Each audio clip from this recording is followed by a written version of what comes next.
Patuloy na inuulan ng malaking bahagi ng bansa ngayong araw, maging alerto Luzon, Visayas at Mindanao sa posibleng pagbaha o landslide. Magdamag inuulan ng malaking bahagi ng bansa ngayon na tatagal hanggang ngayong hapon. Ang shear line ay inaasahang magdudulot ng malalakas na pag-ulan sa ilang bahagi ng Luzon at Visayas hanggang hapon, ika-1 ng Disyembre. Inaasahang ang matindi hanggang napakatinding pag-ulan, 100 hanggang 200 mm, sa Northern Samar, Eastern Samar, Albay, Sorsogon, at Catanduanes.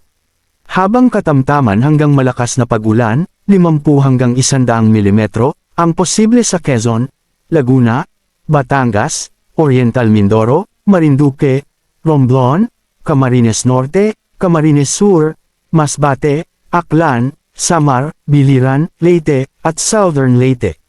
Kaya maging alerto palagi sa posibleng pagbaha at pagguho ng lupa sa mga naturang lugar. Asahan pa rin ang malamig na amihan na nanggagaling sa hilagang bahagi ng bansa kung saan apektado nito ang buong Luzon lalo na sa Batanes, Babuyan Island, Tuguegarao, Ilocos Norte, Ilocos Sur, at Cagayan Valley. Dahil sa amihan delikado pa rin ang pumalaot ang maliib na sasakyang pangdagat lalo na sa baybayin ng Batanes, Babuyan Island, Ilocos Norte, at Cagayan Valley. Halos malaking bahagi ng bansa ang inuulan ngayon na tatagal hanggang Linggo ng hapon December 1.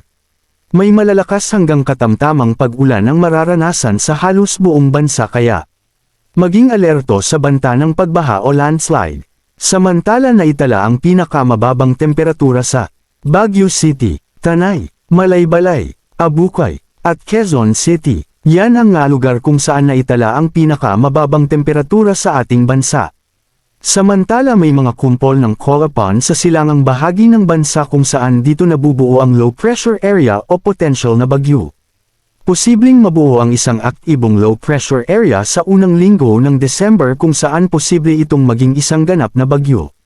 Kung papasok ito sa Philippine Area of Responsibility, ito ay tatawaging bagyong K-Roby ng unang bagyo sa buwan ng December. Posible itong tumama at manalasa sa Southern Luzon, Visayas at Mindanao kung sakaling tatama ito sa kalupaan ng ating bansa. Wala pang epekto sa ating bansa ang kumpol ng mga Colapan sa dagat Pasipiko. Mindanao Heavy Rainfall Warning, Yellow Warning, Dinagat Islands, Surigao del Norte, Surigao del Sur, Agusan del Norte and Agusan del Sur. Associated Hazard, Yellow Hazard.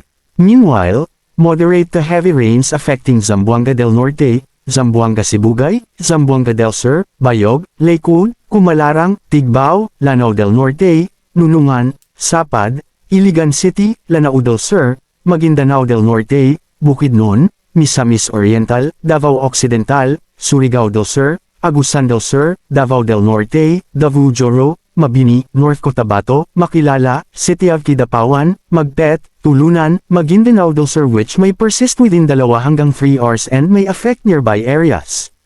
Manatiling nakatutok sa weather balita para sa bago pang updates. Don't forget to subscribe. Thank you for watching.